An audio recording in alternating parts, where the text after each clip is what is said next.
Hi, my name is Austin Zoot, and welcome to the Zoot Perspective Web Congregation.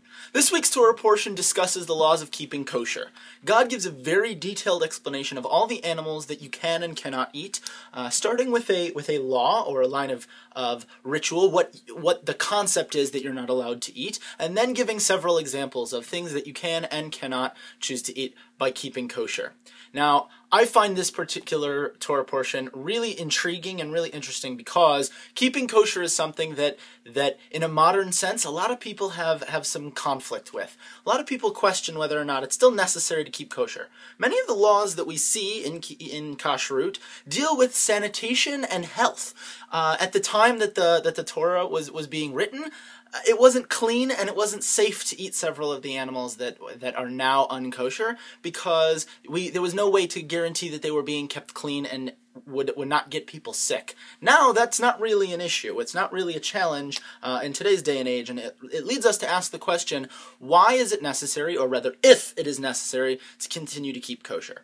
I know many use the argument that it isn't because we've gotten past that and we need to modernize and we need to continue to advance our way of thinking as the world around us changes. And I know several people who don't choose to take that perspective.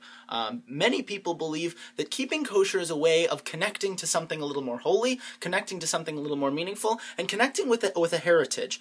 I'm of the opinion that it needs to be meaningful.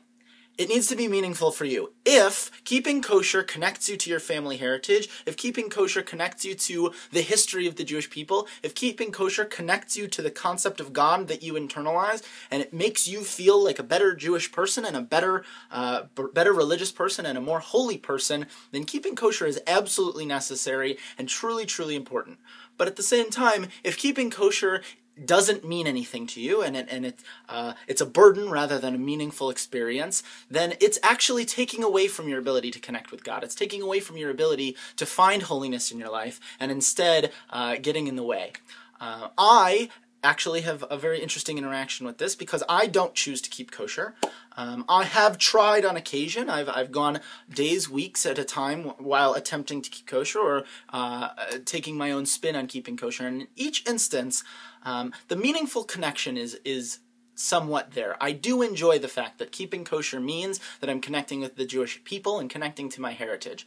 But there's no holy meaning to it. There's nothing holy about the experience for me. There's nothing that connects me to my idea of God and my connection with God.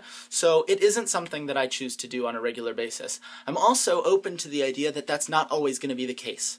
My connection with keeping kosher may change and grow as I learn and grow, and may change and grow as I continue to advance what it means to be a Jewish person and what it means to believe in something.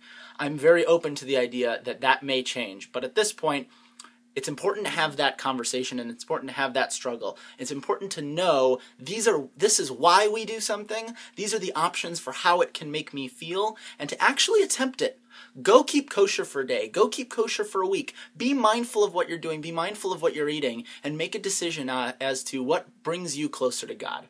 Keeping kosher is a very complicated concept, and it's one that this week's Torah portion gives us the baseline for. This is what I've chosen to do with my Jewish identity, and I'd love to hear how you manifest that, whether you keep kosher style, skip certain things but do others. I'd love to hear what you have to say. Make sure you leave a comment below.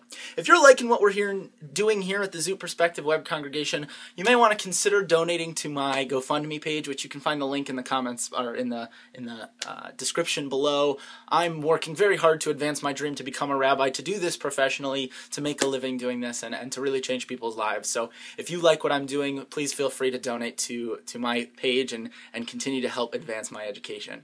Thank you so much, and Shabbat Shalom.